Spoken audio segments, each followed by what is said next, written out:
Presentar toda mi pantalla, que en este caso va a ser este de acá. Bien, esta ya es nuestra quinta clase de la teoría electromagnética, la licenciatura. Y dado que la semana pasada estuvimos trabajando con los preliminares matemáticos que se requieren para un adecuado abordaje, digamos, de la teoría, ya en esta clase comenzamos ya propiamente hablando con la teoría electromagnética, y lo que vamos a hacer en esta ocasión es hacer una revisión sobre el lugar que guarda la teoría electromagnética en cuanto a su posición, sus limitaciones, su límite de validez.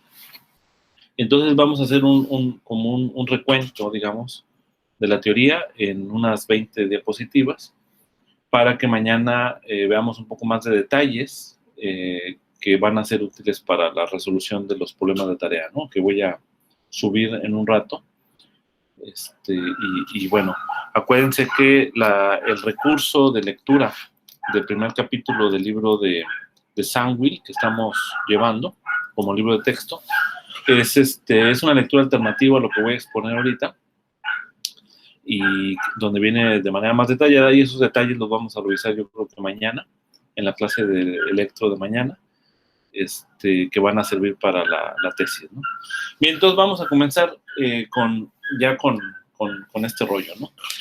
Bien, entonces la teoría electromagnética, pues es la teoría física que describe los campos eléctricos y campos magnéticos como consecuencia de los fenómenos de electricidad y magnetismo.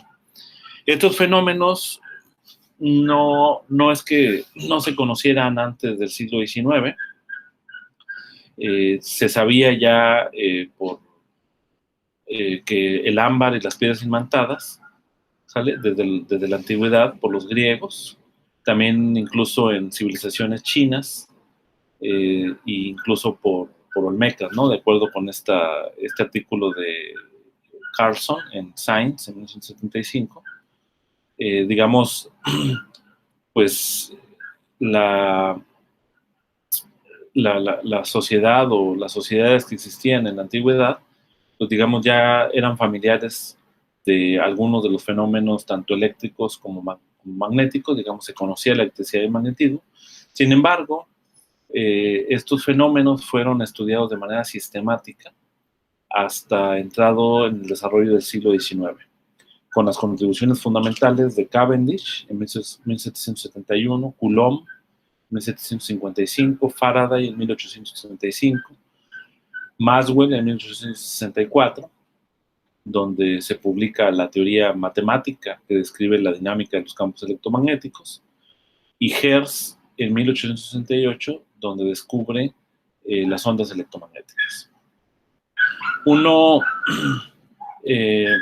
puede preguntarse por qué transcurrió tanto tiempo desde las antiguas civilizaciones de los chinos, de los griegos, de los olmecas, para que hasta el siglo XIX, digamos, muchos siglos después, se pudiera desarrollar una teoría física de la electricidad y el magnetismo. Bien.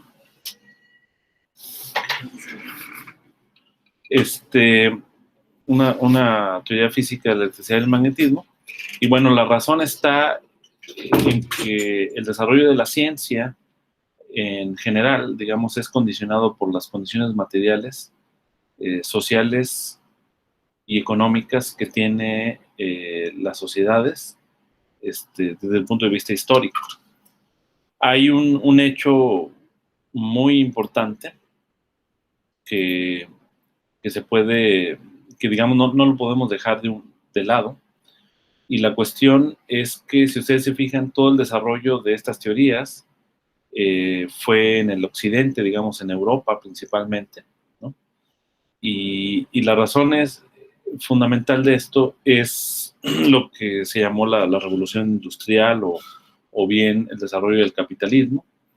Y este desarrollo del capitalismo se vio agigantado gracias a la explotación de los recursos naturales, minerales y humanos en América Latina, ¿no? Con ese periodo histórico llamado la conquista, ¿no? O sea, digamos, a través de ese periodo se extrajo un montón de materiales, de recursos naturales y humanos a las Europas, y eso permitió un desarrollo económico agigantado, lo que le permitió,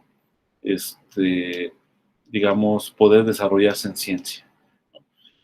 Un ejemplo muy claro de ello es también el desarrollo de la termodinámica, ¿no? Muchos de los fenómenos termodinámicos en la antigüedad también ya se conocía, ¿no? La transformación del agua en hielo, por ejemplo. Sin embargo, ¿por qué la teoría tampoco no se había desarrollado? Pues igualmente eran las condiciones materiales que se necesitaban para que se desarrollara, ¿no? Por ejemplo, en el desarrollo del capitalismo se requiere que haya intercambio de mercancías, entonces pues se tenía que tener una... para el intercambio de mercancías se necesita un medio de transporte para poder llevar las mercancías de un pueblo a otro, etcétera, ¿no? Y ese medio de transporte pues lo logró la máquina de vapor, que no es otra cosa más que un sistema termodinámico.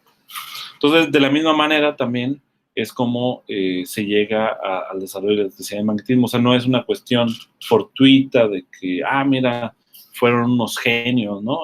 Cavendish, Coulomb, y lograron descubrir la electricidad y el magnetismo. No, no se trata de eso, sino que fueron condiciones sociales, materiales muy concretas en las que estuvieron involucrados estos científicos y que le permitieron desarrollar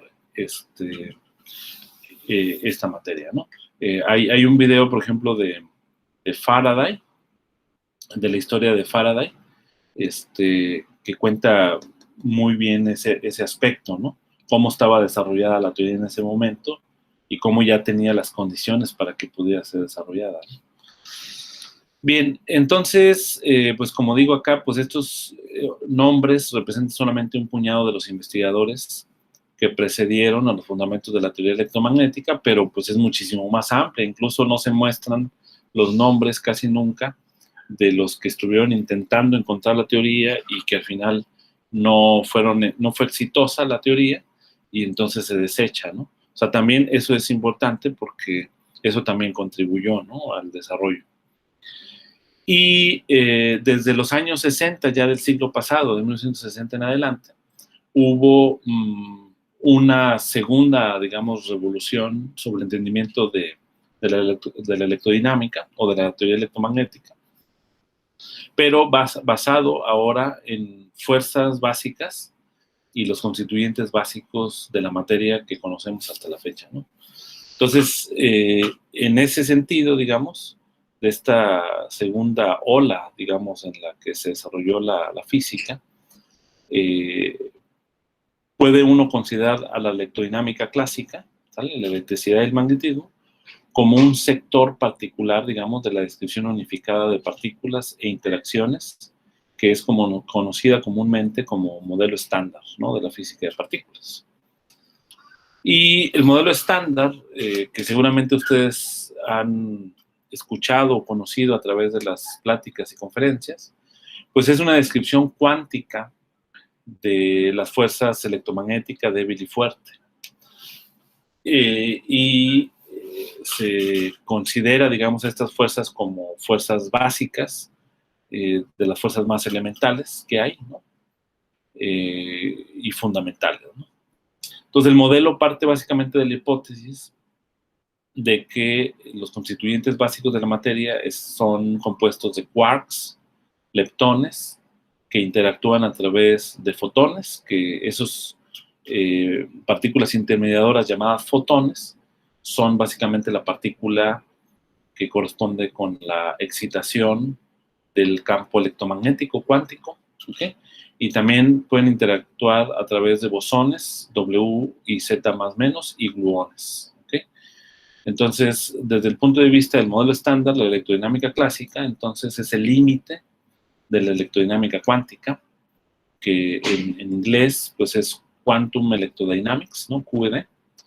Y esto corresponde básicamente con una región, que esta es parte de los límites de validez, y vamos a ver unos ejemplos de manera muy concreta. Esto corresponde con la región de valores pequeños de momento y energía de transferencia, y un número grande de fotones. ¿Ok?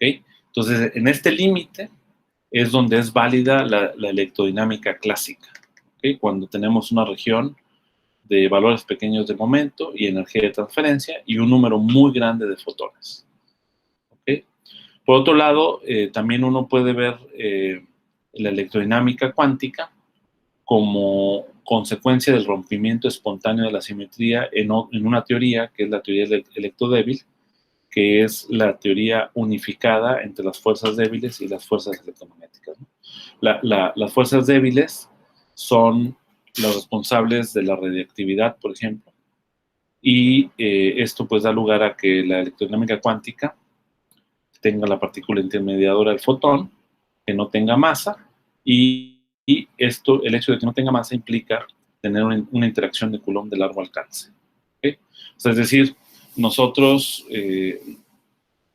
socialmente incluso nos vimos beneficiados por el hecho de que la interacción de Coulomb fuera de largo alcance, ¿no? Porque de esta manera podemos, los campos electromagnéticos, debido a la interacción de Coulomb, se manifiestan a nuestras escalas. ¿Okay?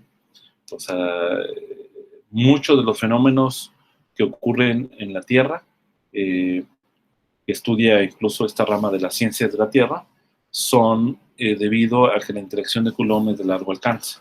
Por ejemplo, la ionosfera, ¿no? Que está formada de muchas partículas cargadas, que nos protege de muchos ondas, digamos, de rayos muy energéticos, que pueden ser rayos gamma o rayos ultravioletas que pueden provenir del Sol. Pues nos protege en la Tierra y está formada de muchas partículas cargadas. Digamos, podemos observar los fenómenos como que vienen de la ionosfera debido a que la interacción de Coulomb es de largo alcance. Y esto en contraste con otras interacciones, por ejemplo, la interacción débil, que la lleva a cabo las partículas intermediadoras W y Z más menos, que son masivas, y esto implica que la fuerza de interacción es de corto alcance. ¿Okay? O sea, la fuerza de interacción no se observa más allá de una longitud de 10 a la menos 18 metros. ¿Okay? Entonces,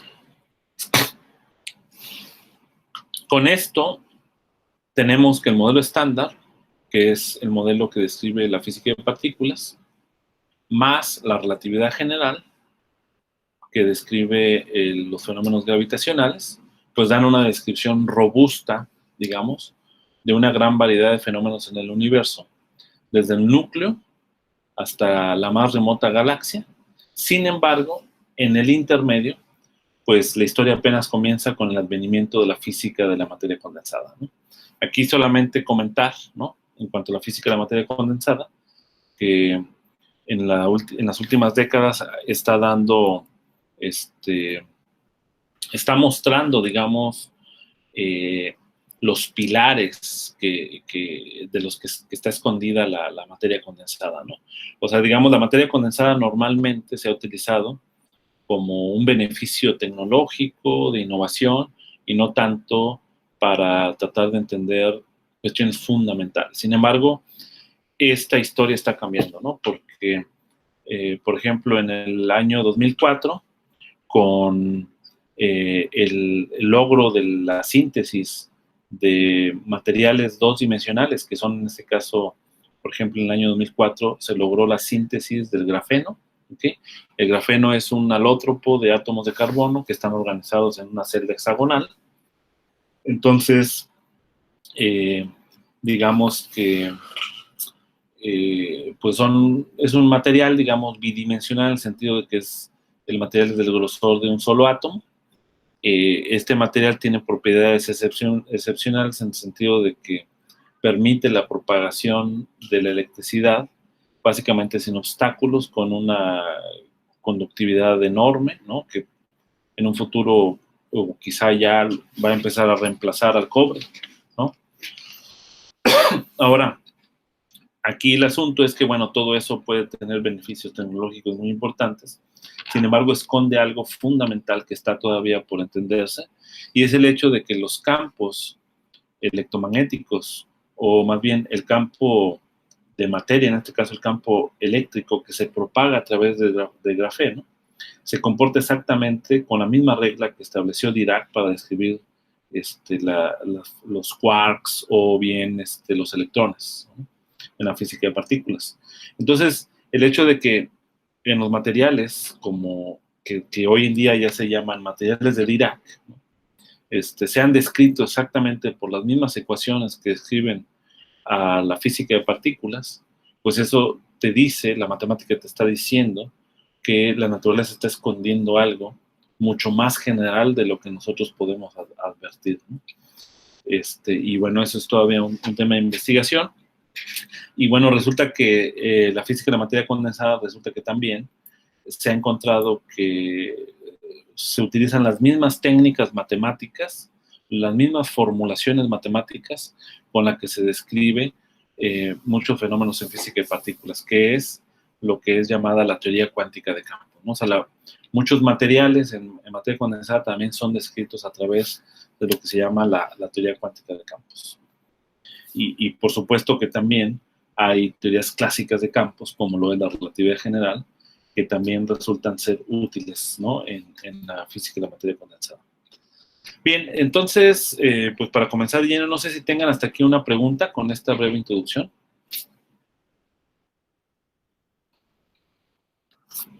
¿Todavía están por ahí? Sí. Creo que por ahora no hay preguntas de mi parte. Perfecto. Bien, es que por alguna razón no puedo ver su chat si no hago esto. Ok, bien. Entonces, la teoría electromagnética básicamente es la teoría de los campos eléctricos y magnéticos, como dijimos al inicio, y las ecuaciones que gobiernan estos campos eléctricos y magnéticos, pues son las ecuaciones de Maxwell. ¿Ok? Las ecuaciones de Maxwell están dadas aquí en esta diapositiva.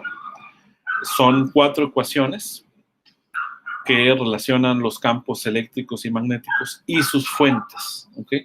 Entonces, la primera ecuación, que es la que subrayo aquí, es lo que se llama la ley de Gauss, ¿no? Es la divergencia del campo eléctrico de desplazamiento. Este D es el campo eléctrico de desplazamiento y ρ es la densidad de carga. ¿Okay? La segunda ecuación es lo que se llama la ley de Ampère-Maxwell, y esta ecuación básicamente nos relaciona el campo magnético H, ¿okay?, campo magnético H, el campo eléctrico de desplazamiento D y la corriente J, ¿okay?, que es una densidad de corriente eléctrica. Eso es lo que hace la ecuación de Maxwell-Boltzmann.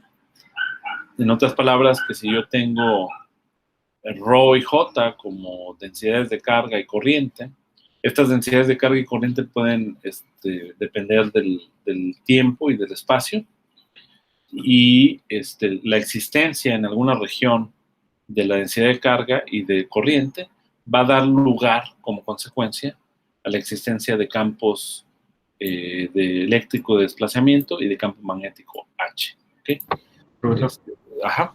¿cómo había dicho que se llamaba esa ley? D es el campo eléctrico de desplazamiento, ¿no? De hecho, aquí está aquí abajito. La ley, me refiero. La segunda es la ley de Ampère-Maxwell. ¿Ok? De hecho, a ver si puedo pintar por acá.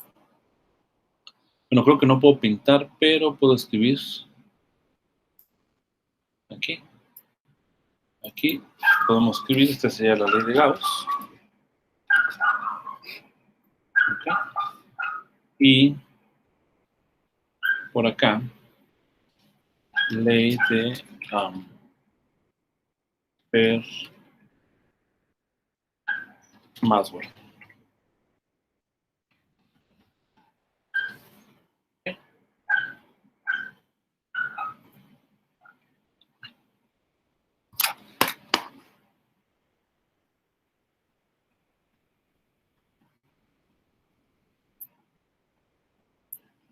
Ok. Esa es la ley de Ampère-Maull. Y divergencia de B igual a 0, B en este caso se llama inducción magnética, ¿ok?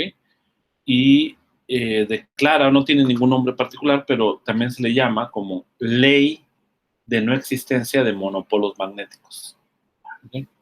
Esta es la ley de no existencia de monopolos magnéticos. Entonces vamos a escribirlo aquí también. No existencia de monopolos magnéticos. Eso es lo que nos declara. Déjenme hacerlo un poquito más chiquito para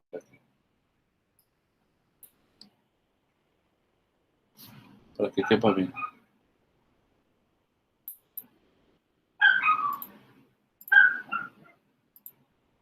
Okay.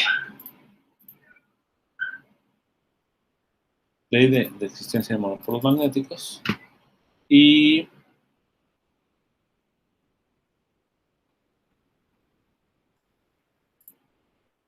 ahí está.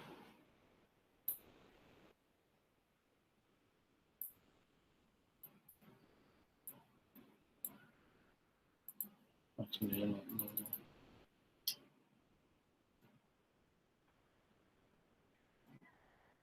Ahí está. Y de acá es una relación que hay entre el campo eléctrico, solamente hacia secas, campo eléctrico, y la inducción magnética. Y esa ecuación, esa cuarta ecuación, es lo que descubrió Michael Faraday, llamada la ley de inducción de Faraday, ¿no? Les voy a recomendar ese video, el que mencionaba hace un ratito de la serie Cosmos, de la nueva serie de Cosmos, que habla sobre la historia de Faraday. No sé si ya lo habrán visto, pero es muy bueno, porque te habla justamente de todas las consecuencias que tuvo la ley de inducción de Faraday, tecnológicamente hablando, ¿no? O sea, por ejemplo, con la ley de inducción de Faraday se pueden crear motores, ahora sí que es la base de toda la tecnología actual, ¿no? Hasta el siglo XX, en donde se incluyó el transistor, la ley de inducción de Faraday era la ley, digamos, ¿no? Bien, entonces en este caso, pues Rho, como dijimos, es la densidad de carga, J la densidad de corriente eléctrica, y bueno, el D, como dijimos nuevamente, es el campo eléctrico de desplazamiento, H el campo magnético, B inducción magnética y E campo eléctrico. Entonces, si ustedes se fijan, estas cuatro ecuaciones, pues involucran cuatro campos, ¿sale? Perdón, sí, involucran cuatro campos que son D, H, B y E, ¿ok? Y y pues no las podríamos resolver de esta manera, ¿no? Porque necesitamos una relación que haya entre D, el campo eléctrico y campo magnético, y H en términos del campo eléctrico y campo magnético, ¿no? O sea, digamos, nos faltaría información todavía para poder resolver las ecuaciones, ¿no? Pero bueno, es claramente involucra el cálculo vectorial. Ajá. Tengo una duda. En las notitas de abajo donde nos dice qué es cada una de nuestras letritas, dice que es inducción magnético. ¿Quiere decir Sí. que es un campo entonces? Es un campo también. Es también un campo que es similar, digamos, al campo magnético. Ok, gracias, doctor. Esa era mi duda. Se le llama nada más inducción magnética, ¿no? O inducción magnética. No, debe ser aquí magnética, aquí debe haber un error. Debe ser inducción magnética. Bien, entonces fíjense, el punto fundamental es que para resolver las ecuaciones que gobiernan el fenómeno electromagnético, pues necesitamos relaciones constitutivas entre el campo eléctrico de desplazamiento en función del campo eléctrico y del campo magnético, el campo magnético en función del campo eléctrico y la inducción magnética. Y cuando estamos en el vacío, resulta que las relaciones constitutivas son simplemente proporcionales. O sea, es decir, en realidad en el vacío, el campo eléctrico de desplazamiento es exactamente lo mismo que el campo eléctrico, o sea, digamos, no hay distinción, y por eso normalmente hablamos nada más del campo eléctrico, mientras que el campo magnético es también proporcional a la inducción magnética, y hacemos una, digamos, simplemente llamamos a B, en vez de llamarle inducción magnética, le llamamos campo magnético, ¿no? Para no, como un abuso de notación también, ¿no? Entonces, cuando tenemos esta situación, el punto es que estas relaciones constitutivas dependen de la región por donde se está distribuyendo el campo eléctrico y campo magnético. No es lo mismo que los campos eléctricos y magnéticos se propaguen a través de una fibra óptica, que se propaguen a través del aire o que se propaguen a través del agua, ¿no? O sea, esos materiales también interactúan con las ondas electromagnéticas y pueden modificar los campos eléctricos y magnéticos, ¿no?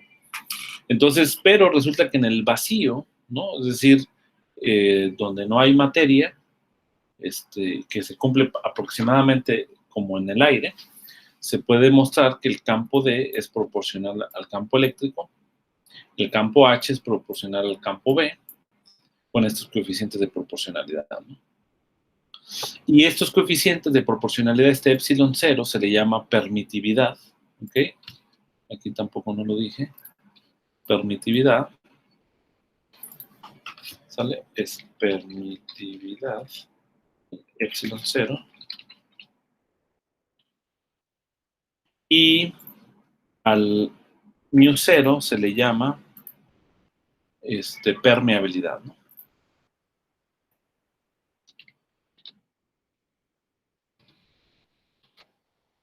Voy a poner así en el contexto de látex para que no tengan problema. Permeabilidad, ¿no?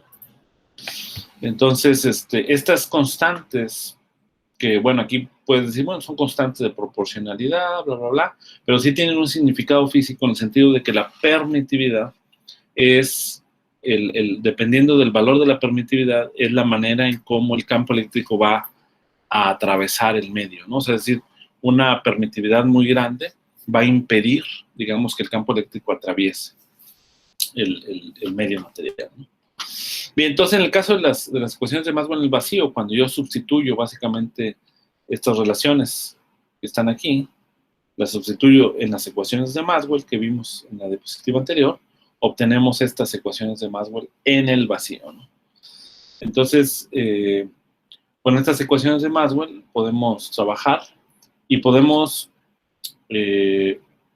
las constantes que aparecen, por ejemplo aquí, déjenme regresar un poquito, aquí en la ecuación de la ley de Ampère-Maxwell, si ustedes se fijan, aquí va a aparecer 1 sobre mu 0 y aquí va a aparecer un coeficiente de epsilon 0, ¿no? Entonces ahí voy a tener el coeficiente de mu 0 por epsilon 0. Si uno calcula, hace el análisis dimensional, uno puede probar que el inverso del producto de mu 0 por epsilon 0 tiene unidades de velocidad al cuadrado, ¿no? Entonces esto es 1 sobre c al cuadrado, ¿no? Y resulta que esta velocidad al cuadrado no es un accidente, ¿no? Tiene que ver con lo que descubrió justamente Hertz en 1888, que son las ondas electromagnéticas que predijo Maxwell, ¿no? Básicamente Maxwell dijo, bueno, la pregunta que hizo es, ¿existen soluciones no triviales cuando yo tengo ρ y j igual a 0? O sea, es decir, posiblemente en alguna región muy lejana del universo hay alguna fuente de corriente y de carga variable en el tiempo que generaron campos eléctricos, pero en la región en la que yo veo los campos eléctricos y magnéticos no hay como tal corriente ni carga, ¿no? Entonces la pregunta es si las ecuaciones de Maxwell dan lugar a soluciones de campos eléctricos y campos magnéticos que no, ¿cómo se llama? Que que sean en el espacio libre, ¿no? En el espacio sin carga, ¿no? Sin fuentes. Y en efecto, sí hay, ¿no? Que es justamente lo que le digo, las ondas electromagnéticas. Si tú anulas Rho y J, ¿sale? Tú puedes probar, de hecho, podemos hacer ese calculito sin problema. Déjenme compartir otra de estas hojitas. De electromagnética. Miren, aquí me quedé hasta la clase 1. Ah, sí. Pero esta es la clase 5, ¿no?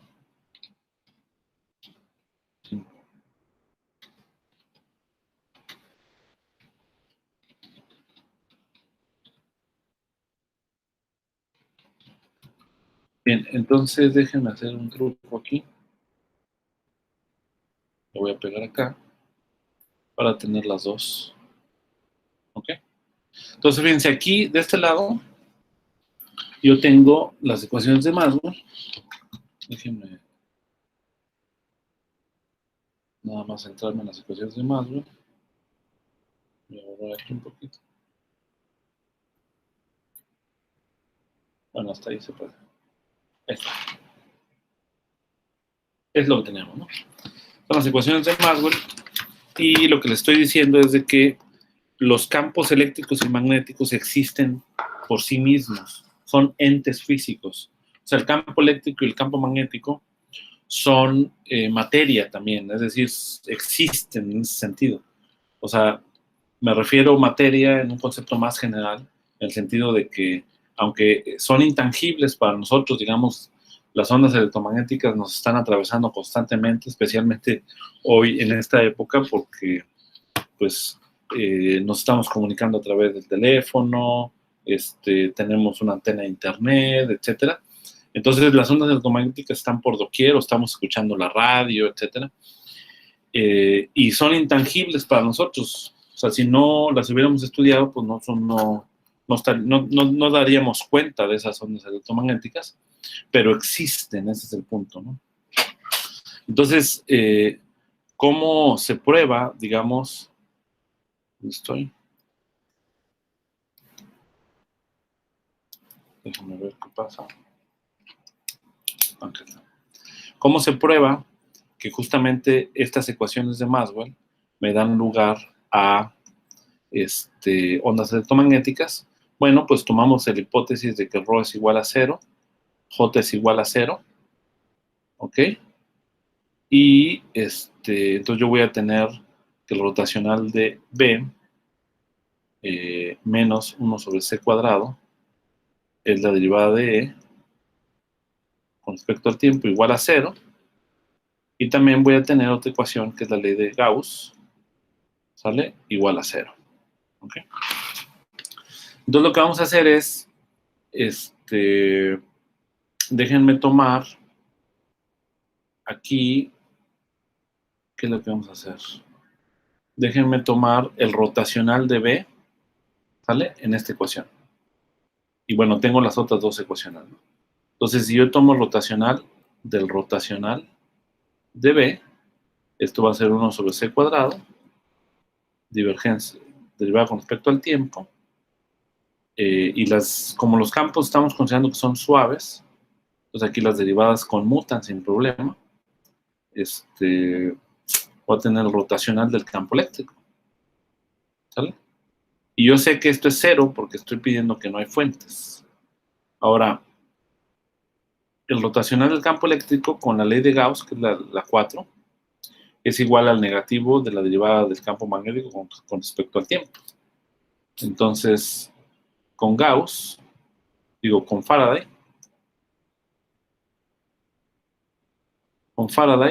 obtenemos que el rotacional del campo eléctrico es igual a menos la derivada de B con respecto al tiempo. ¿Okay? Entonces esto de vuelta, esto de acá, lo sustituyo de vuelta aquí. ¿Okay? Entonces voy a tener rotacional del rotacional de B, ¿sale? Menos, por menos da más, ¿ok? Por este menos que está acá. Entonces voy a tener 1 sobre C cuadrado de la segunda derivada del campo magnético con respecto al tiempo cuadrado igual a 0. Ahora uno dice, bueno, ahí tenemos una ecuación, pero recordemos justamente que esto lo hago porque recientemente probamos utilizando nuestras técnicas de Levi-Civita que esta ecuación es exactamente, cumple con esta propiedad, que la tuvieron que haber entrenado ahora con su tarea, es el gradiente de la divergencia del campo magnético menos el laplaciano del campo magnético. ¿Okay? Pero el campo magnético, como no hay monopolos magnéticos, no existen los monopolos magnéticos, entonces esto de acá es igual a 0, y esto me queda como el laplaciano del campo magnético. Entonces esto de vuelta lo sustituyo acá, y, oh maravilla, diría un profesor, esto es 1 sobre c cuadrado, la segunda derivada de b, con respecto al tiempo cuadrado. ¿Y esta ecuación quién es? A ver, ¿algún participante? La ecuación de onda. Es la ecuación de onda. Y entonces, esto es el descubrimiento que hizo Maxwell, entre otras cosas, que las ondas electromagnéticas son fenómenos particulares de las ecuaciones de la teoría electromagnética, no escrita por sus ecuaciones. Y aquí es donde vino la aventura, ¿no? Porque dijo, mira, son ecuaciones de onda, pero con esta velocidad c. Y resulta que esta velocidad c tiene los valores de la velocidad de la luz. Entonces dijo, la luz es una onda electromagnética. Entonces la luz y toda la óptica es consecuencia de las ecuaciones de Maxwell y de la teoría electromagnética. Bien, vamos a continuar aquí con esto. Ok. Bien, entonces, otra cuestión importante es el principio de conservación de la carga. Profesor, Ajá. tenía una pregunta. Cuando puso las relaciones constitutivas entre los campos, esos paréntesis significaban algo en particular o solo significa que depende de esos campos? Sí, no significa nada en particular. Quizá solamente el hecho de que no necesariamente es una función ordinaria, ¿no? Entre los campos eléctricos y magnéticos, sino que puede ser incluso una relación funcional, ¿no? O sea, es decir, que el D, por ejemplo, pueda ser una integral con algún kernel o algún núcleo del campo eléctrico y del campo magnético, ¿ok? O sea, eso puede ser la situación, ¿no? Que puede ser más complicado, pero en realidad nada más significa que dependen del campo eléctrico y el campo magnético. Y no te dice la manera en que depende, ¿no? O sea, hay materiales en los que depende de manera no lineal, ¿no? Ok, bien, de manera implícita, las ecuaciones de Maxwell son consistentes con el principio de conservación de la carga. Y el principio de conservación de la carga se expresa a través de lo que es la llamada ecuación de continuidad, ¿ok? Que básicamente nos dice que la derivada parcial de la densidad de carga con respecto al tiempo más la divergencia de la corriente es igual a 0, ¿no? Y esto se puede verificar fácilmente utilizando la ley de Ampère-Maxwell, que básicamente tomamos la ley de Ampère-Maxwell y la ley de Faraday. Tomamos la ley de Gauss. Tomamos la ley de Gauss, por ejemplo, en el vacío, y voy a tener que la divergencia del campo eléctrico es igual a ρ sobre epsilon 0, ¿no? Ese es en el vacío. Entonces, al tomar la derivada con respecto al tiempo, lo que voy a tener es epsilon 0 multiplicado por la divergencia de la derivada del campo eléctrico con respecto al tiempo. Pero la derivada del campo eléctrico con respecto al tiempo está relacionada con la ley de Ampère-Maxwell a través del rotacional del campo magnético y de la corriente. Entonces ahora esta divergencia la distribuyo en estos dos términos y ya sabemos por una propiedad que vimos ahora en los preliminares matemáticos que la divergencia del rotacional de cualquier campo vectorial que es igual a 0. Entonces aquí tengo que la divergencia de este campo vectorial es igual a 0. Y sabemos que C cuadrado es lo mismo que mu 0, que el inverso del producto de mu 0 por epsilon 0. Entonces aquí este C cuadrado cancela y te queda finalmente divergencia de J, ¿no? Entonces, las ecuaciones de Maxwell son consistentes con un principio de conservación de carga, ¿no? Claramente, este principio de conservación, pues uno lo puede sustentar como en un principio de conservación de carga, ¿ok? Y uno puede, depende de cómo esté distribuida la carga, en dónde esté distribuida, si en un volumen, en una superficie, pero digamos se pueden tratar casos particulares como vamos a ver mañana, ¿no? Bien, otro ingrediente fundamental que se debe tomar en cuenta y que es de hecho la manera en cómo se llegó a probar la existencia de los campos eléctricos y magnéticos es a través de la fuerza. Y en este caso, la fuerza que los campos eléctricos y magnéticos ejercen sobre las cargas eléctricas. O sea, es decir, en un inicio, cuando estos científicos, ¿no? Coulomb, Faraday, etcétera, estaban experimentando con estos fenómenos, pues no conocían, digamos, la existencia de la noción del campo, ¿no? Del campo eléctrico, del campo magnético, que en sí son campos vectoriales, ¿sale? Que viven, en este caso, aunque aquí no se ha probado, pero viven en un espacio-tiempo, en este caso en el espacio-tiempo de Minkowski. Y normalmente estos campos eléctricos, como los vemos, campos eléctricos E y B, los vemos como sí funciones del tiempo, pero solamente viviendo en el espacio tridimensional R3, ¿no? Bien, entonces, no tenían noción de la noción de campo, pero, porque la noción de campo vino con Faraday. De hecho, Faraday, al experimentar con limaduras de hierro alrededor de un imán, observó que las limaduras de hierro pues se organizaban, ¿sale?, en unos ciertos patrones geométricos. Y de hecho estos patrones geométricos se conocían y hasta jugaban con ellos, ¿no? Hacían demostraciones, incluso charlatanes, ¿no? Hacían demostraciones de este tipo de fenómenos. Pero Faraday le dio un sentido a esos fenómenos porque dijo, bueno, las limaduras de hierro se están orientando en la dirección de este hecho que no podemos tocar, que es intangible, que es la existencia del campo, ¿no? O sea, esto al desarrollo de la ciencia en general nos dio justamente el hecho de que podemos reconocer de que no todas las cosas que no se observan, las cosas que no se observan no necesariamente no existen, sino que pueden estar ahí presentes, pero que necesitamos ver su manifestación, ¿no? Bien, entonces resulta que lo que se medía eran las fuerzas, y estas fuerzas en función del campo eléctrico y magnético es la fuerza de Lorentz, ¿no? Que para el caso de una carga puntual, la fuerza de Lorentz es igual a la carga multiplicada por el campo eléctrico más la velocidad que tiene la carga producto cruz con el campo magnético, ¿no? Entonces, nuevamente, pues, se hace alusión a las identidades del cálculo vectorial, a todo el cálculo vectorial, porque la fuerza se expresa finalmente en términos de estas cantidades, ¿no? Bien, observaciones relativas a los campos electromagnéticos.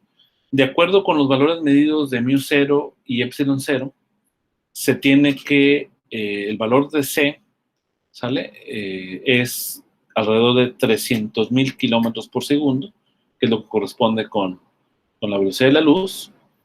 Los campos eléctricos y magnéticos se introdujeron originalmente a través de la fuerza de Lorentz, como les comento. El campo E de Coulomb se introdujo como la fuerza por unidad de carga, que sería F sobre Q, en el límite cuando la carga va a 0, mientras que Ampère introdujo B a través de una expresión de la fuerza entre alambres, a través de la relación que se muestra aquí, ¿no? Y estos detallitos los vamos a ver, bueno, no sé si alcance mañana, pero en el transcurso de la semana, ¿no? Yo creo que sí vemos la fuerza de Coulomb mañana, pero el caso de Ampère a lo mejor puede ser que nos tardemos un poco más. se va a introducir nada más, ¿no? Y después, más adelante, cuando veamos ya propiamente magnetostática, se va a desarrollar más, ¿no?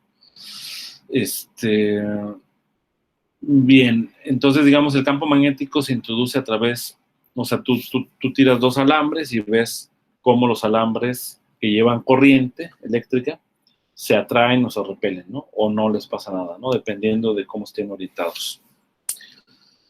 Los campos C y B, entonces, son entes físicos en sí mismos, no existen por sí solos. Así como existe este pedazo de madera en la mesa, o existe un pedazo de plástico, de la misma manera, los campos eléctricos y magnéticos son entes físicos que existen en sí mismos, y estos pueden existir, como ya vimos, en regiones donde no hay fuentes ni corrientes. Pueden transmitir energía, ¿sale? Pueden transmitir momento y pueden transmitir momento angular, ¿ok? Al propagarse, por ejemplo, cuando recibimos una señal de radio, cuando estamos escuchando la radio, pues ahí se está propagando ondas electromagnéticas que llevan momento, llevan energía, y esa energía se decodifica para poder escuchar la señal, para poder escuchar alguna canción que sea de nuestro agrado, ¿no? Bien, ahora, en este punto de observación relativos a los campos electromagnéticos, es donde vamos a ver también cuáles son las limitaciones que tiene el campo electromagnético, cuáles son los límites de validez de los campos electromagnéticos clásicos, ¿ok? Como vemos, podrían ser pensados como el límite clásico de campos cuánticos. Como ya dijimos, se puede ubicar a la teoría electromagnética como un vértice en un límite de la teoría electrodinámica cuántica. Y esto corresponde en el límite de un número grande de fotones. Para ver un ejemplo de eso, para ver que realmente es un número grande de fotones, déjenme más bien retomar algunas nociones de lo que ustedes aprendieron en su clase de física moderna. ¿Ok?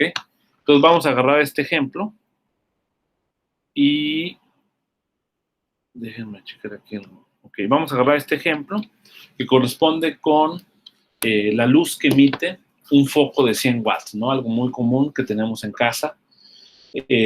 Uno puede relacionar digamos, el campo eléctrico, ¿sale?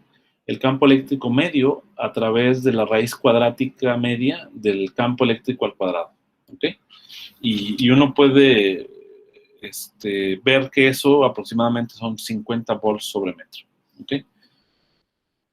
Entonces, vamos a probar, utilizando ideas de física moderna, que en la luz emitida con 50 volts por metro, pues va a haber alrededor de 10 a la 15 fotones por centímetro cuadrado por segundo. ¿Cómo hacemos esto? Pues simplemente identificamos estos 50 volts sobre metro en términos, lo transformamos los volts a joules sobre ampere segundo, es una manera equivalente de escribir los volts, ¿ok? Y los joules los reexpresamos en términos del número de cuantos de energía de los fotones, ¿no? Donde nu lo identificamos como la frecuencia de luz del fotón, h como la constante de Planck, ¿no? Porque acuérdense que h nu es la energía que tiene cada fotón, ¿no? Entonces, si esta energía, 50 joules, corresponde con la energía que tienen los fotones, pues esto debe ser exactamente n veces h nu. H, pues, es la constante de Planck, que es del orden de 10 a la menos 34 joules por segundo, y nu, vamos a decirle 10 a la 20 Hz, ¿no? Que corresponde con algún color de la luz emitida por el foco. Bueno, si ustedes hacen las cuentas, sustituyen aquí, pueden mostrar que el número de fotones por unidad de centímetro cuadrado por unidad de segundo es 10 a la 15 fotones por centímetro cuadrado por segundo. Es decir, en un mosaico del tamaño de un centímetro cuadrado, por cada segundo están atravesando, ¿sale? Ese mosaico está recibiendo 10 a la 15 fotones, ¿ok? Eso es lo que ocurre con el campo eléctrico. ese es por un lado, ¿no? Entonces ya dijimos, la limitación está en que cuántos fotones puede haber en el campo eléctrico producido por un foco, por ejemplo, y cuál es el momento que lleva, ¿no? Entonces también aquí vamos a utilizar otro ejemplo para ver la limitación que tiene el campo eléctrico clásico. Entonces este otro es el caso de también considerar un número grande de fotones. No, el otro en este otro caso es el momento de cada fotón es pequeño en comparado con el momento del sistema material, ¿no? Entonces, cuando ocurre eso, ¿sale? Vamos a tener que la teoría electromagnética clásica es válida, ¿no? Entonces, el ejemplo es una antena de FM. Ahí vamos a considerar que cada fotón tenga, o sea, la luz que emite la antena va a tener una frecuencia de 10 a la 8 Hz, ¿sale? Tiene un impulso, vamos a decir, de 2.2 por 10 a la menos 34 Newton por segundo. Vamos a ver que esto es en efecto cierto, ¿ok? Entonces, nuevamente usamos las relaciones básicas en física moderna. Se sabe que el momento en física moderna es igual a la constante h barra de Planck multiplicada por el número de onda k, y el número de onda k es lo mismo que 2pi veces 2pi el inverso de la longitud de onda. Entonces, como sabemos que h barra vale h sobre 2pi, pues entonces aquí nada más queda h sobre lambda, ¿no? Ahora, lambda, que es la longitud de onda, está relacionada con la frecuencia de la siguiente manera, con la velocidad de la luz. O sea, lambda es igual a la velocidad de la luz dividido sobre la frecuencia, sustituyendo la velocidad de la luz, la constante de Planck y la frecuencia, se obtiene 10 a la menos 34 Newton por segundo, que sería el momento o el impulso de, digamos, de los fotones, ¿no? Y entonces, como podemos ver, cuando tenemos fotones lentos, podríamos decirlo de alguna manera, o digamos, fotones que tienen un impulso pequeño, pues los fenómenos cuánticos que aparecen o que están asociados con la teoría electromagnética, pues no van a ser manifestados. Entonces, mientras tengamos impulsos pequeños y tengamos una gran cantidad de fotones, podemos decir que esos son el régimen o esa es la limitación hasta donde es válida la teoría electromagnética clásica, ¿no? Claramente no todos los fenómenos electromagnéticos, pues, que presentamos cotidianamente son clásicos, ¿no? El efecto fotoeléctrico, ¿sale? Ahí tienes pocos fotones, ¿no? O sea, es casi un efecto de fotón por fotón y además necesitas impulso grande, ¿no? Para que el fotón que llega a la placa metálica, ¿sale? Que lleva un impulso o una energía suficientemente grande, pueda expulsar a los electrones de los átomos del material y entonces establezca la corriente eléctrica, que es el fenómeno asociado al efecto fotoeléctrico, ¿no? Entonces, el efecto fotoeléctrico, otros efectos como el efecto Compton, sale de interacción de luz con materia, son fenómenos cuánticos de la teoría electromagnética. Muy bien. Otra observación importante de los campos eléctricos y magnéticos es que 12 horas. Normalmente se consideran a la densidad de carga y a la corriente como funciones continuas en la variable X, ¿no? En el espacio, ¿tal? Sin embargo, pues sabemos que la materia está compuesta de partículas, de pequeños corpúsculos, y más aún que la densidad de carga no es otra cosa más que la densidad de carga de las partículas cargadas, ¿no? Y se sabe que todas las partículas cargadas son un número proporcional a la carga del electrón. Entonces, estas partículas pueden estar en el espacio distribuidas en ciertos puntos nada más. Entonces, por eso ahí la teoría que vimos de la teoría de funciones generalizadas es fundamental para poder tratar a la densidad de carga, ¿no? Yo creo que en la clase de mañana, que vamos así, el caso particular, vamos a ver la manera en cómo la densidad de carga se expresa en términos de la función delta de Dirac, ¿no? Entonces aquí la teoría de funciones generalizadas es fundamental para poder describir tanto la densidad de carga como la densidad de corriente. Entonces se sabe pues, que toda distribución de carga viene dado en múltiplos de la carga del electrón, que es lo que mencionaba, que la magnitud de esa carga está dada por 1.6 por 10 a la menos 19 coulombs, y como un ejemplo, pues un capacitor tiene alrededor de 10 a la 13 cargas electrónicas, ¿no? Pero la carga del electrón es negativa, ¿no? Aquí nada más puse la magnitud, ¿vale? Pero la carga del electrón es negativa. Bien, no sé si haya alguna pregunta hasta acá de las observaciones relativas a los campos electromagnéticos.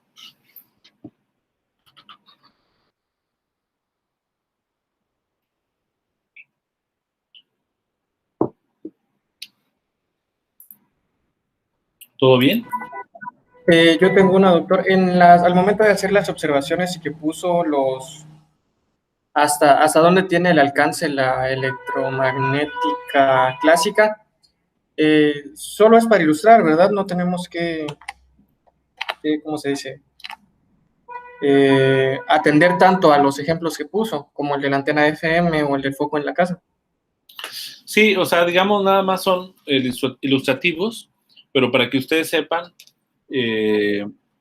digamos, la manera en cómo uno puede probar, digamos, que no va a haber efectos cuánticos en tu sistema, ¿no? O sea, son dos ejemplos típicos. Uno, en donde dijimos verificar que hay un número grande de fotones, y otro, verificar que hay un momento muy pequeño, ¿no? Del fotón, ¿no? Entonces, si tú estuvieras en presencia, por ejemplo, de algún otro ejemplo, uno pudiera, si por ejemplo, estuvieras en el límite, ¿no? En donde los efectos cuánticos ya pueden ser relevantes, pero tú todavía estás utilizando la teoría clásica, tú puedes utilizar técnicas utilizando la física moderna o ideas de mecánica cuántica para ver hasta dónde es válida tu aproximación clásica, ¿no? Y entonces dices, no, pues es que yo tengo, no, o sea, no es que tenga muchos fotones, pero tengo suficientes para que los efectos cuánticos prácticamente sean relevantes, ¿no? Entonces, digamos, sean irrelevantes, ¿no? Entonces, digamos que el efecto cuántico va a ser proporcional al inverso del número de fotones que tengas, ¿no? Entre menos fotones tengas, más va a ser el efecto cuántico, ¿no? Entonces, solamente son dos ejemplos que sí está bien que los revisen, ¿no? Porque quizá a lo mejor se pueda poner algún ejemplito como tarea, pero ustedes se fijan, son muy sencillos, ¿no? Profesor, Bien, sí. En el caso del momento, para los efectos cuánticos, ¿hay cómo sería? A mayor momento, más probabilidad de que hayan efectos cuánticos o menor momento. Sí, exactamente. Entre más grande sea el momento, más grande es el efecto cuántico, ¿no? Y el ejemplo que les digo es el efecto fotoeléctrico. O sea, si tú iluminas con luz cualquier pedazo de material que sepas que tiene efecto fotoeléctrico, pues no necesariamente vas a tener el efecto fotoeléctrico. O sea, no necesariamente vas a lograr arrancar electrones del material, a menos que el momento sea suficientemente grande. ¿Ok? Esa es la clave, ¿no? Si tienes el momento suficientemente grande y tienes pocos fotones, quizá logres hacer funcionar el efecto fotoeléctrico. ¿Ok? Bien, entonces, otro asunto también que es muy importante es la dependencia en la ley de la ley de electrostática. Bueno, esta ley pues, fue mostrada cuantitativamente por Cavendish y por Coulomb, y se encontró esta ley típica llamada ley del inverso al cuadrado de la distancia, ¿no? Básicamente lo que nos dice la ley pues es que la fuerza eléctrica entre dos partículas cargadas su magnitud es inversamente proporcional al cuadrado de la distancia que separa estas partículas. Entonces, esta ley pues es algo que se ha ido demostrando experimentalmente, que se ha ido probando constantemente. Por ejemplo, en el siglo pasado, experimentos por Plimpton en 1966 propuso una desviación, digamos, a la ley y cambiando la potencia como R más 2 épsilon para medir una cota de épsilon, ¿no? De hecho, este experimento, aunque no tenía ese propósito, tiene un propósito extra.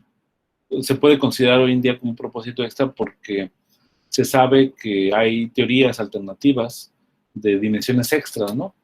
Que son de interés teórico, y uno de los resultados de esas teorías de dimensiones extras se manifiesta en que la ley de Coulomb para espacios de dimensiones extras se ve que es como 1 sobre la distancia, pero a una potencia distinta, ¿no? Entonces, que depende de la dimensión. Entonces, este tipo de experimentos son importantes porque te establecen una cota para este épsilon, ¿no? El experimento en particular de Plimpton demostró que la magnitud de épsilon es menor que 10 a la menos 9, ¿no? Entonces, esto pues prácticamente nos garantiza la ley de Coulomb en este experimento, ¿no? Otro experimento es suponer que la ley de Coulomb ya, o sea, que lo que es válido es lo que se llama el potencial de Yukawa. De acuerdo con teorías que extienden a la teoría electromagnética clásica, hay un modelo que se llama el modelo de Procca, en donde este mu se puede considerar como la masa del fotón, ¿no? Y si ponemos unidades, básicamente mu sería igual a la masa del fotón, m sobre gamma, m sub gamma, no es una notación para la masa del fotón, c, la velocidad de la luz, dividido sobre la constante de Planck, ¿no? Entonces, con la teoría de Procca, digamos, se identifica este mu como la masa, ¿no? Básicamente. Y uno puede probar que, de acuerdo con la teoría de Procca, la ley que establece la interacción entre dos partículas cargadas es básicamente el potencial de Yukawa. Entonces, usando experimentos con campos magnéticos de la Tierra, se probó que la masa del fotón es menor a 10 a la menos 55 kilogramos, ¿no? Entonces, mientras estemos en esos límites, pues prácticamente el fotón no tiene masa, ¿no? Y este es el PRL, donde lo pueden buscar, el experimento, en 1971. Bien, entonces, pues, la ley de Coulomb sigue salvada, ¿no? Dentro de los límites clásicos. Y hay otra característica que tienen los campos eléctricos y magnéticos, que es el principio de superposición lineal, ¿no? El principio de superposición lineal es un principio que lo cumplen las ecuaciones de Maxwell debido a que son lineales en los campos eléctricos y campos magnéticos, por lo menos en el vacío, ¿no? Como dijimos, ¿no? O para materiales que son lineales, ¿no? Se les llama, ¿no? Que es cuando los campos de desplazamiento y el campo magnético son proporcionales por una constante al campo eléctrico y campo magnético. Entonces, en estos casos, en el vacío, pues se va a garantizar el principio de superposición lineal, que básicamente es heredado de una propiedad matemática, ¿no? Porque las ecuaciones de Maxwell son lineales, ¿no? En los campos E y B. Entonces, básicamente nos dice que si yo tengo dos regiones en el espacio donde yo tengo campos eléctricos y campos magnéticos distintos, ¿no? Entonces, puedo garantizar que la suma de esos campos eléctricos y campos magnéticos, pues va a ser también solución de las ecuaciones de Maxwell, ¿no? Entonces, sin embargo, cuando los campos se propagan en medios materiales que tengan efectos no lineales, como las fibras ópticas, entonces las ecuaciones de Maxwell pueden ser no lineales y por lo tanto no vale el principio de superposición lineal. Entonces va a depender, básicamente, mientras estemos en los límites de la física clásica, va a depender de que el material sea lineal o no lineal, ¿okay? Si se cumple o no el principio de superposición lineal.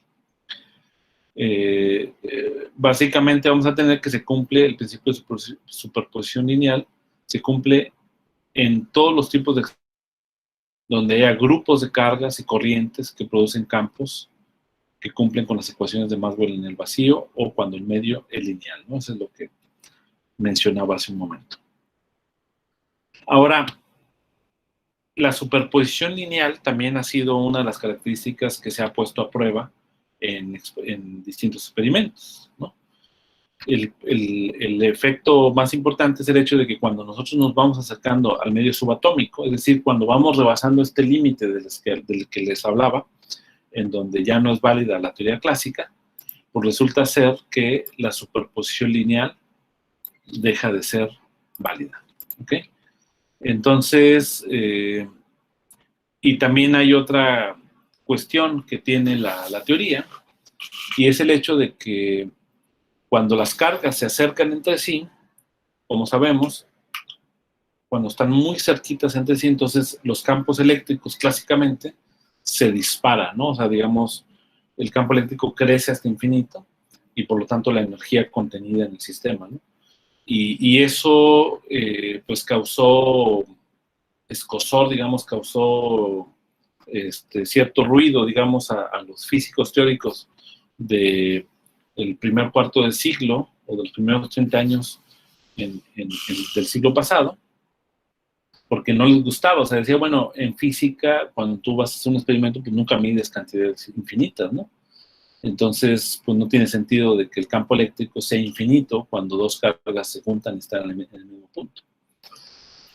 Y entonces un intento teórico para evitar este punto fue el encontrado por la teoría de Born-Infeld, por estos dos físicos, Born y Infeld, que básicamente establece una cota superior, pero también para el campo electromagnético, ¿no? Entonces las teorías de Born-Infeld resultan que son no lineales, ¿sale? Y cumplen, y no cumplen, ¿no? No cumplen con el principio de superposición lineal. ¿Ok?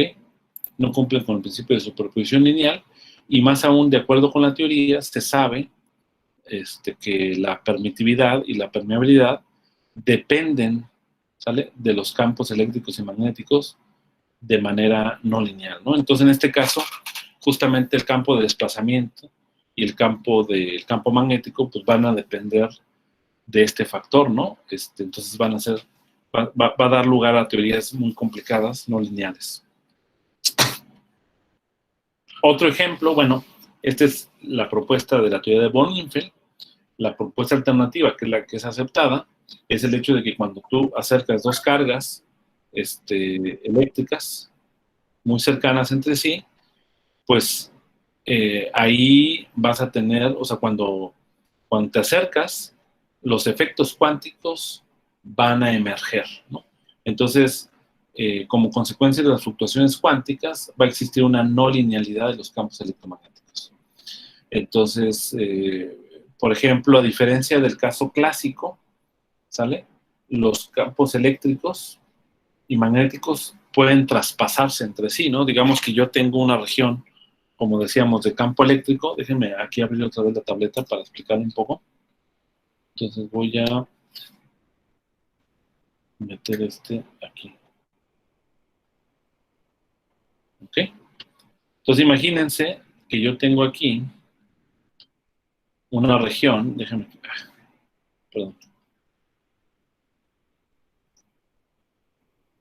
Que yo tengo aquí una región. ¿Okay? Tengo una región de campo eléctrico, ¿sale? Y luego enciendo con algún mecanismo otra región de campo eléctrico. Acá tengo campo eléctrico 2.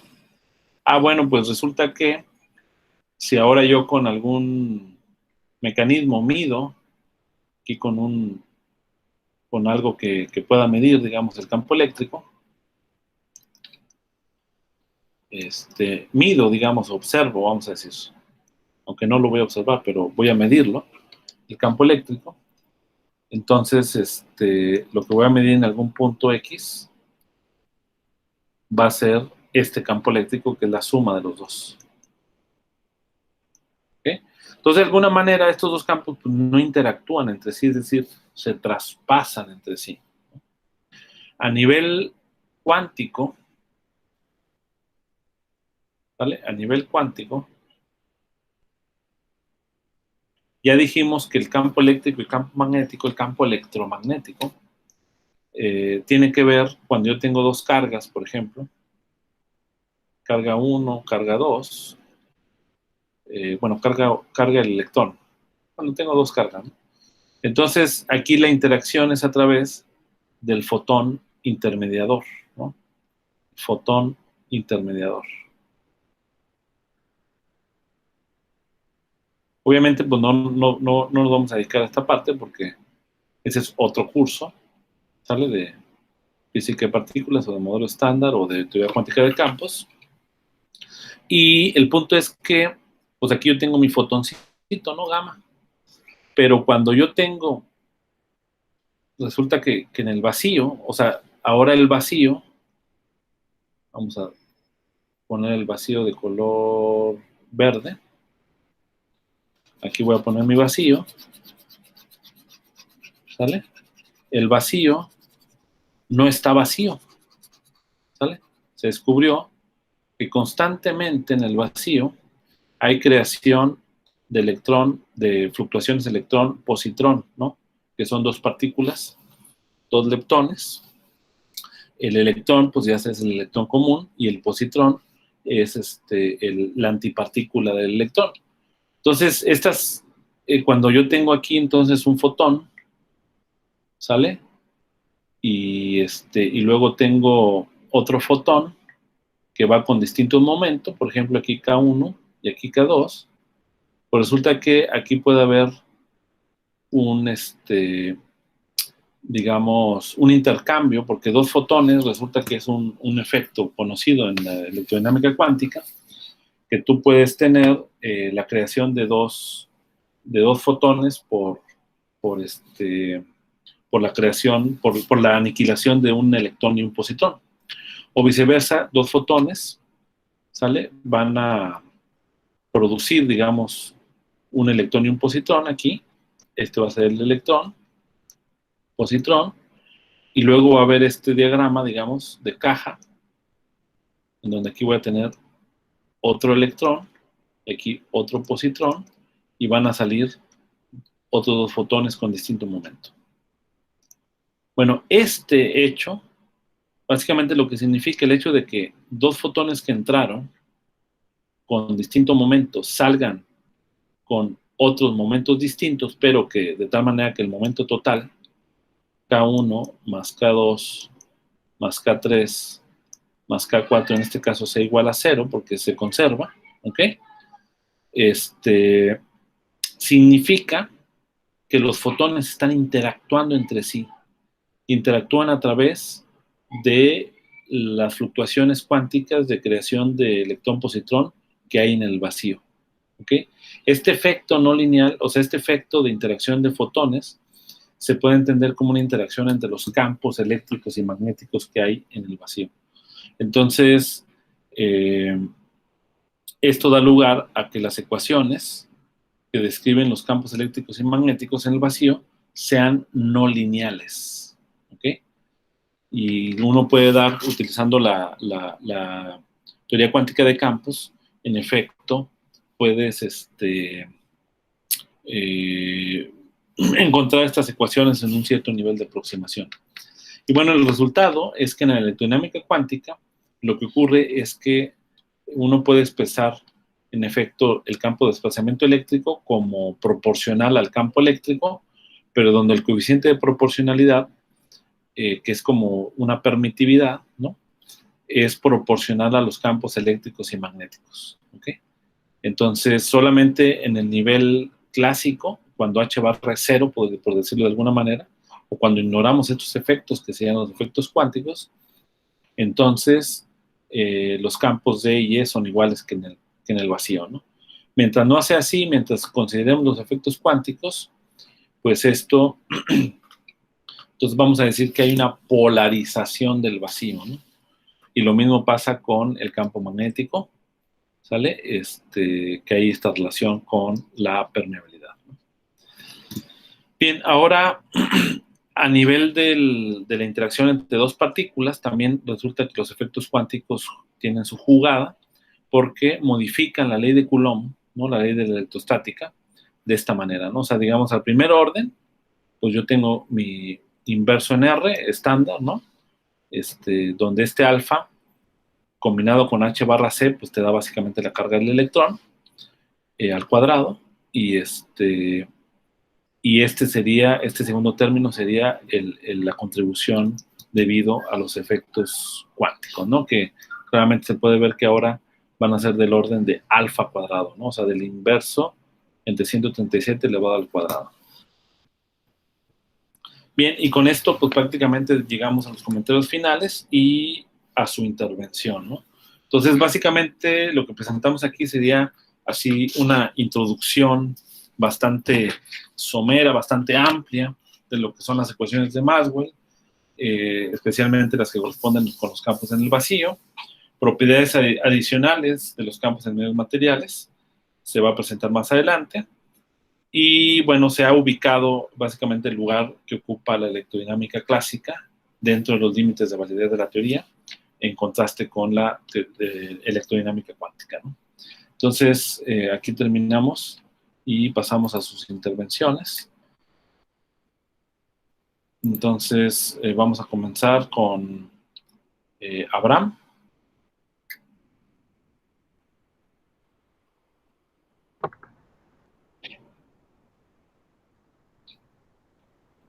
Pues me parece bastante interesante cómo se fue desarrollando el electromagnetismo a través de los años y cómo lo que habíamos visto del cálculo vectorial ha ayudado a desarrollar las ecuaciones, porque a través de los experimentos se podía comprobar justamente lo que habían planteado.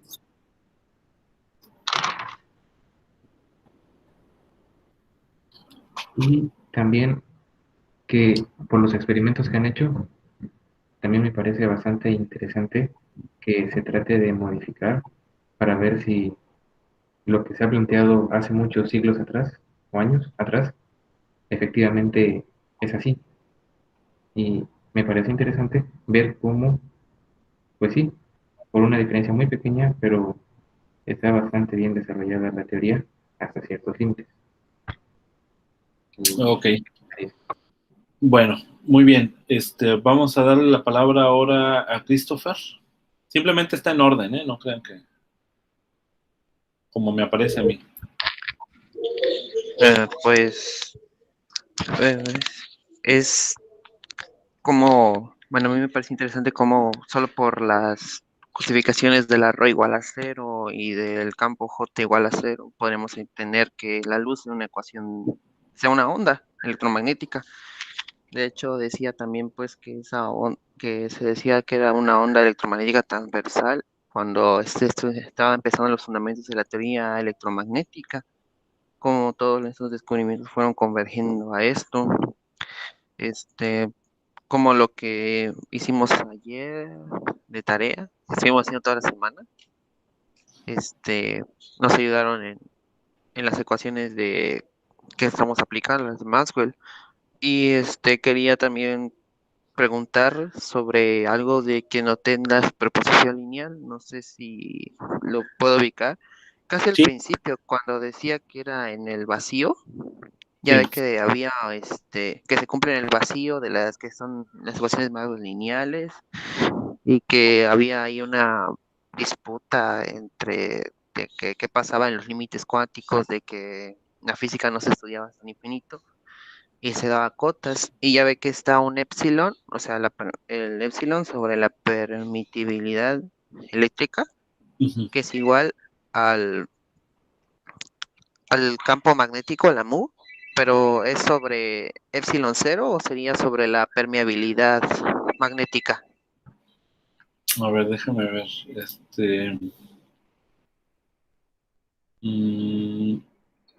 Tú dices al principio casi, ¿no? Por Sí, acá, al ¿no? principio. Aquí no. De las diapositivas. Ahí, no, es que no lo estoy compartiendo. Ah, sí, no lo estoy compartiendo. Espérame. Creo que ahí ya se comparte, ¿no? Ya ahí se comparte ya. ¿Es esta la que te refieres, esa diapositiva? No, es más adelante. Más para acá. Sí, en lo del principio de superposición lineal. Ok. Aquí. Ok, En en esta parte. esa. Ah, Ahí está mu sobre epsilon 0. Y yo supongo que tal vez podría ser mu sobre mu 0, tienes porque razón. Sí, sí, sí, sí, sí. Sí, aquí en esta parte sí hay un error, porque si no, no tendría las unidades adecuadas, ¿no? Debe ser mu 0 y resulta que sí son los mismos términos, ¿no? De hecho, qué bueno que haces esa observación porque justo en este caso de la electrodinámica cuántica, quería comentar también esto de que si tú haces esta identificación con la teoría de Born-Infeld, la electrodinámica cuántica tiene su límite a una teoría de Born-Infeld. ¿Okay? O sea, estos términos los puedes obtener de estos otros, tomando la traza o algo así, y serían lo mismo, ¿no? Ok, muy bien. A ver, sigue José de Jesús. Eh, Me pareció interesante lo del principio de la conservación de la carga que encontramos, como también mostró la prueba de esta ecuación, aunque no alcancé a copiar la prueba porque lo pasó rápido, pero luego lo reviso. Ok.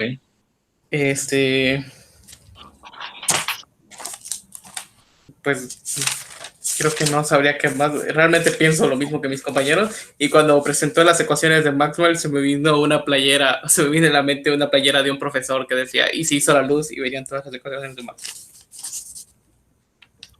Ok, muy bien. Sí te queda claro cuáles son los límites de validez de la teoría clásica. Habíamos visto cosas similares en la materia de cuántica, pero como al contrario, de cuando dejábamos de usar la cuántica y empezábamos a usar clásica. Y si mal no recuerdo, creo que lo mismo pasaba en relatividad, en física moderna, perdón. Entonces, más o menos ya teníamos una idea de eso. Ok, muy bien. Bien, Luis.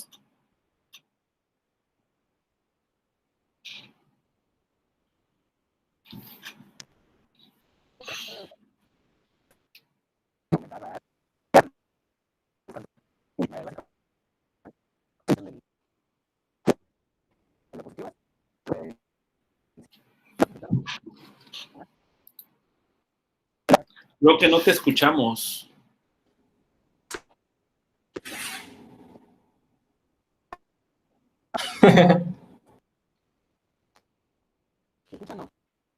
Sí, no te estamos escuchando, Luis. Si quieres, déjame le doy la palabra a Rubén y luego ahorita regresamos contigo al final. A ver si ya se puede. En lo que corrigen. ¿A mí se me escucha? Sí. Ok. Bueno, a mí me gustó mucho la clase de hoy. Me gustó el hecho de que abarcáramos todo también desde el contexto histórico-social y no solamente meter ahí ecuaciones y eso. Es como contarte una historia que entiendes más o menos el por qué la necesidad de las ecuaciones. Igual creo que entendí más o menos bien las ecuaciones. Me gustaría estudiar también más a detalle esto de los límites clásicos, porque sí, yo sí tengo hay unas dudas. Y sí, me gustó mucho la clase. Aprendí hoy algo que quizá no es de electromagnetismo, pero aprendí que el término Born-Infeld es un apellido y no un término como tal, porque ya lo había visto antes y no le había prestado mucha atención y pensaba que significaba algo así como de nacido en el campo, que tenía que ver algo más bien con una terminología. Eso me pareció gracioso. Ok. Muy bien. Rogelio. Pues la verdad la sentí un poco más, ¿cómo decirlo? Un poco más ligera que las clases de preliminares matemáticos, porque estuvimos abarcando el contexto histórico de la teoría electromagnética. Y me llamó mucho la atención cuando vimos al inicio las ecuaciones de Maxwell, cuando no las veíamos en el vacío. porque pues la verdad no, al verlas así como que no hallé en qué momento poder aplicar las ecuaciones, porque pues al mencionar las relaciones constitutivas que relacionan el campo de desplazamiento y con el campo eléctrico y lo mismo para el caso del campo magnético, pues como en este caso no se muestra cómo son esas relaciones, pues no se me daba la idea, pero ya cuando lo vemos en el vacío, en la versión bonita, pues como que uno ya se da más idea de cómo poder aplicar las ecuaciones de Maxwell a un problema físico como los que nos ponen aquí al momento de estar estudiando. Y pues creo que es lo único que tengo que comentar al respecto. Estuvo bastante entretenida la clase. Sí, de hecho, tocas un buen punto, porque en efecto, pues si uno ve las ecuaciones de Maxwell en términos de los campos de desplazamiento y campo magnético H, pues no se ve así inmediato cómo aplicar los conocimientos del cálculo vectorial o de otros preliminares matemáticos para resolverlas, ¿no? Entonces, uno lo que tendría que tener es primero las relaciones constitutivas para después sustituir en las ecuaciones y encontrar las ecuaciones que se obtengan de ahí. Y entonces ya esas serían otras ecuaciones, digamos. Bueno, serían las mismas ecuaciones de Maxwell, pero serían ya unas ecuaciones que pueden ser no lineales y entonces hay que tratarlas de alguna u otra manera, ¿no? Eso es lo que se hace, por ejemplo, en el contexto de fibras ópticas, en donde típicamente aparecen efectos no lineales, ¿no? Y eso da lugar a pues, toda una serie de fenómenos, ¿no? Que algunos de los profes de óptica estudian, ¿no? Por ejemplo, el profesor Sergio, ¿no? Bien, Luis, a ver si ahora sí te escuchamos.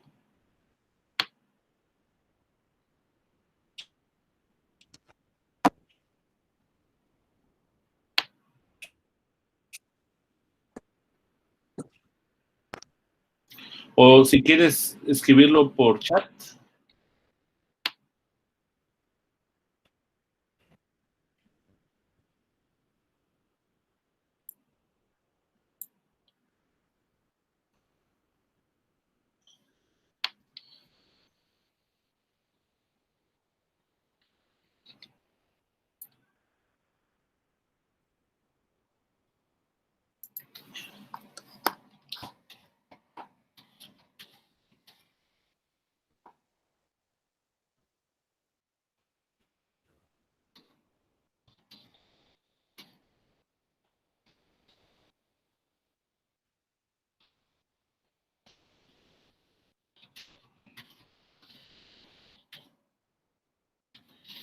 Ok, si gustan, pues ahí le dejamos. Y mañana que Luis nos platique su reflexión. Y bueno, esa es la idea, ¿no? De que hagan reflexiones para que comenten acerca de lo que se está estudiando. Algo que les haya emocionado o algo que estén aprendiendo, aunque crean que ya lo sepamos, no importa. La cosa es de que ustedes reafirmen conocimiento les sirve, ¿no? Explicar constantemente un concepto a otra persona, ¿no? Creo que Antonio ya, bueno, Francisco creo que no está, entonces pues yo creo que aquí le dejamos. No sé si tengan algún otro comentario. Profe, sí, yo tengo una respecto a la entrega de la tarea. Sí. Sí. Es que ya entendí que se tenía que entregar hoy lunes, ¿no? Entonces, sí. Todavía no lo he pasado a limpio y mis compañeros